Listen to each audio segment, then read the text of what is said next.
We ended up seeing a father and a son at the Dallas Card Just Show, cussing each other out, yeah, screaming at each literally other fighting. in front of, And I kind of like said, man, I don't want that to happen. And then I look back over the last month and it's like Matthew and I have been, some tension, and it's just not good.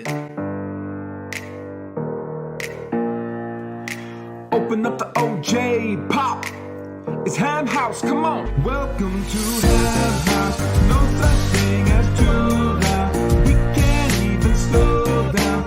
We about to roll out. Welcome to Ham House. Time to take control now. Putting kids in time out before we pull our arrow out. Welcome to Ham House.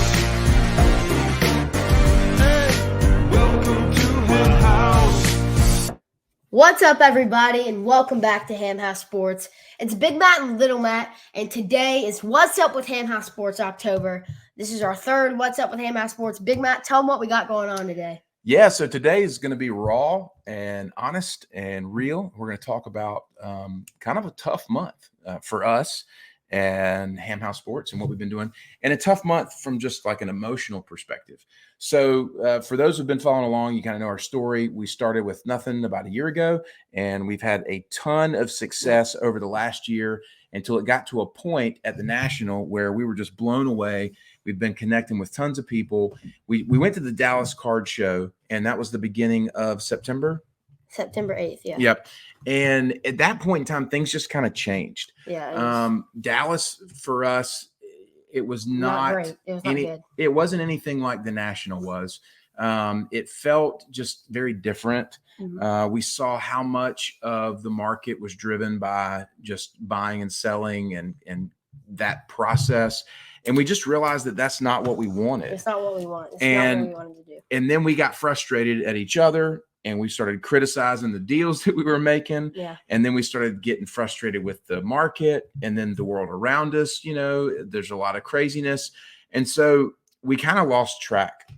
Yeah. And we ended up, it's funny, like we ended up seeing a father and a son at the Dallas Card Show. Just cussing each other out, screaming at each other. Literally fighting. In front of, And I kind of like said, man, I don't want that to happen. And then I look back over the last month and it's like Matthew and I have been, some tension, and it's just not good. And so rather than pretend like that doesn't exist, we know other people struggle with difficulty. We know other people struggle with, emotion or frustration or depression or whatever. And I'm not saying like we're experiencing depression. I'm just saying it's a real thing. Yeah. And rather than avoid it, I just rather talk about it, because when you talk about it, it can bring encouragement and hope and light. So all that said, I want to focus today on three things. Number one is going back to the beginning, back to basics, all right? And that's setting goals.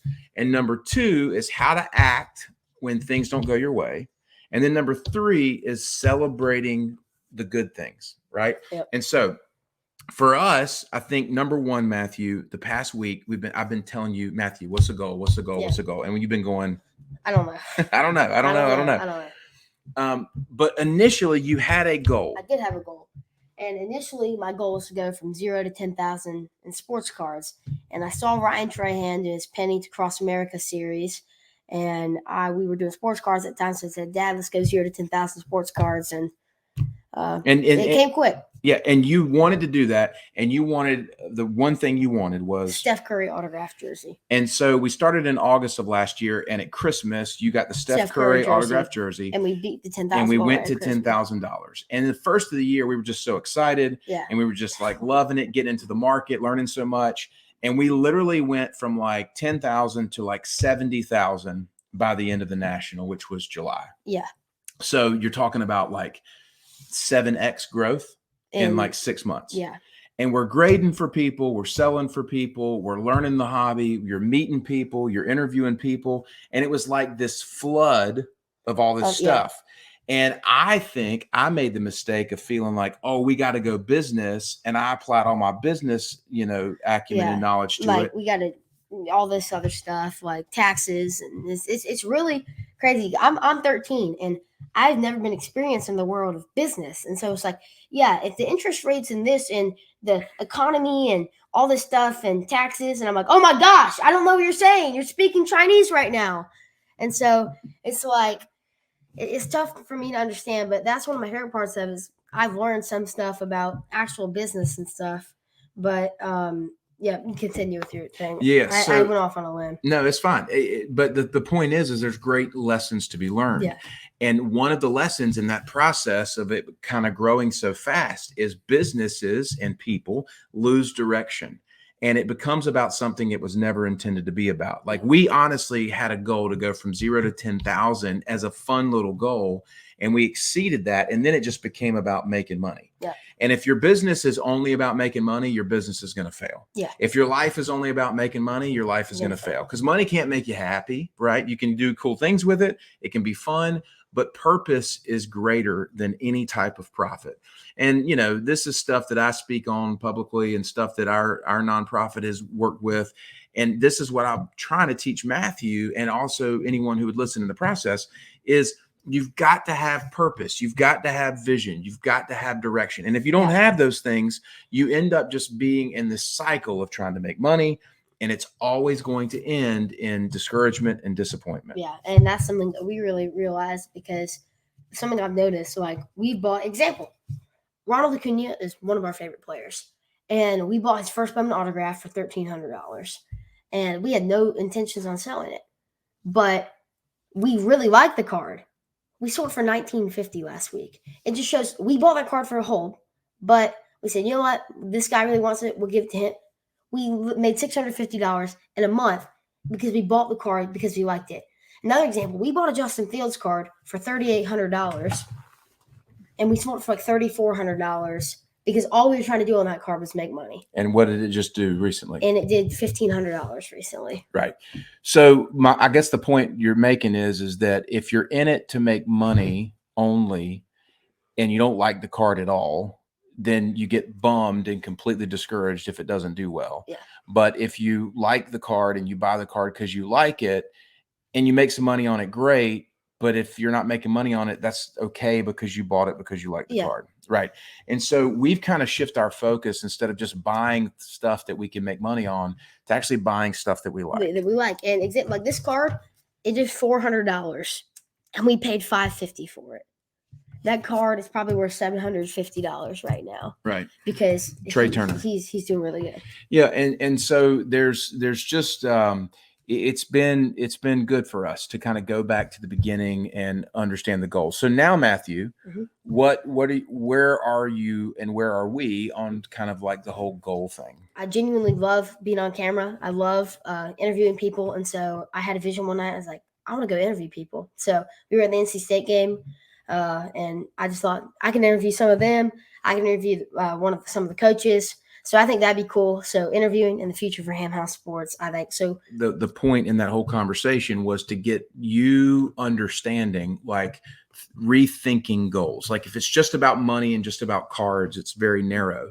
But you do have a gift on camera and you do enjoy interviewing people. So just letting you come to that conclusion of like, hey, we could start doing some interview series or whatever and getting back outside the box of just focusing in on sports cards and, you know, money, profit, just about like, no, let's have fun with this. Let's actually dive back in. Let's get in front of people. Let's connect with people. And so I've been pressing on you to kind of like reestablish your goals. So if you're struggling, you go back to the beginning of what got you in this the first place. You love sports, right? And so go back to the passion. So if you're wandering, I love sports and love being on camera and I love watching sports. So going to sports games, interviewing some of the players that I've been watching. Yeah, so go back to the beginning. Yeah, that'd be awesome. The other thing too is how to manage and navigate like when things get tough. So you use your Gabe Gonzalez as an example. Yeah. Here. So this card, Gabriel Gonzalez, we've owned a lot of this guy. We owned his red, orange, gold, blue, atomic. I don't even know what we've owned, but Gabe Gonzalez. I bought this card and be completely transparent. I bought it raw on eBay for $500. The last sale was I think like $600 raw.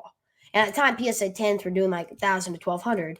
And this card looked really good. It did PSA 10, but in a matter of 2 months, this card just did $380 on eBay. So 4x decline in like 3 months. Not quite 4x. Yeah. Well, 3x. Yeah. Around 3x. So about 60% of what he thought it was going to do. And so, but that Matthew's real discouraged about that. And he's frustrated about it. Should have never bought the it. past few deals for me have not gone the best. So And so my encouragement to him was, if you're only in it for the deals and you're only in it for the making money, you've Why are you just in got to reset, to things that you love. And so I went and bought. Where is it? I bought a Tua card that I loved. I bought a holiday card that I loved, and I'm just going to continue only buy cards I like because hey, if it's all said and done, at least I'm going to be stuck with some cards I like and not cards that I don't like that are worth way less than I paid for it. Yeah, and so again, just a good encouragement to kind of reset and find your baseline. But then, for me, I like to go back if things are rough, and you've got to look at the things in and around you that are really, really cool. And I brought some of these out. These are actually some signed balls. So this is Walker Jenkins, one of the top prospects in baseball. This is Xavier Isaac. And this is Tyler Locklear signed ball. And so we've got these 3 signed balls from these 3 up and coming, stars. And, we got the Tyler Locklear because we ended up selling a card to his father-in-law and he sent it to us. We got the Walker Jenkins because we met him at a local deal. And we got the Xavier Isaac because we went to see him play. And so I'm thinking about, man, these are cool experiences. These are cool memories. We've got these balls that are signed from these guys that we've been able to follow. Yep. I've got right here, this is a 1951 Bowman Ted Williams. I would have died for this card, like literally died to have this card a year ago. Yeah. Dude, look at this. This is a 1951 Bowman Matt Batts. I loved that card when it came in the mail. And, now I'm going, no. There's a Ted Williams of the same year. It's incredible. Here's a 1953 Jackie Robinson, right? Like we would have never had the opportunity to have these cards. Preacher Row 1952 tops for $7 on eBay. Yeah. And doing mail day videos when they come, like I was so excited when they come in. And now it's like, these are 2 of the top prospects in baseball. Jackson Churio, Jackson Holiday, PSA both 10. PSA 10s. These are cards we would have never dreamed to have a year ago. And we get frustrated or bummed out because we lose $200 on a card. Yeah, or the market's soft or whatever. And so anytime you get discouraged, you have to go back and refocus on why you got into it in the first place, rediscover your passion. That's what I've been talking to Matthew about. And then establish a new goal. And listen, the goal might not be, I want to start interviewing people. The goal might be, listen, okay, I'm going to hit reset and I'm going to go make $10 on the deal. Or hey, I'm going to go hit reset and I'm going to take $10. I'm going to buy a card that I really, really like, So just whatever it is for you, like set a small goal and take one step in that direction. And if you get discouraged, look around you at some of the stuff that you do have. It's one of the things with Matthew is if he gets bummed out about a card that's down in value, I'm like, hey, remember the other deal? Yeah. Remember the one deal that you did that was huge, that was good, that you made like $800. Yeah. So stop focusing on the negativity. I think that the kicker in all of this is like, just being honest. If you're going through a difficult season, just being real about it. Don't try to hide it. And just say, yeah, it's been frustrating. But if it gets frustrating, what can you do? You can go back to the beginning. You can remember why you got into the thing that you're into. Remember your passion, rediscover your passion, and hit the reset button. And when hit the reset button, establish a new goal and take one step towards that goal. And the final piece is celebrate the little victories along the way. A lot of times, most folks, it's really just about perspective. Yeah. And so a lot of times I'm trying to tell Matthew, like, bro, like reset the perspective, man. Look, like it's good. In fact, yesterday, right? Yeah. I wrote on the board with Matthew. We were doing like a brainstorming session. I said, what do you want? Yeah. And you said, I want to have a successful card business with my dad. Yeah. And I said, you've got that. And you're like, yeah, I do. And so now if you've accomplished what you want, then think about, okay, what else would I want? Right. Yeah. And if you're getting frustrated, I feel down, I feel frustrated. Why? Because I lost money on a deal. Well, why does that make you mad? Because I'm only in it to make money. Well, why? Yeah. Always ask yourself why. Always press to the deeper question and always try to hit the reset button. So again, We'll wrap up with that. But just to encourage you guys, if you need anything, if you're struggling, like reach out, let us know. We're here to help. Hamhouse Sports on Instagram. So go follow us on there if you're not already. Yeah. And Matthew's been helping people find some cards they're looking for lately. He's been actually working on buying for some people and doing some interviews. So anyway, just be encouraged and just know that we're here to help you guys. And thank you guys for watching. Peace.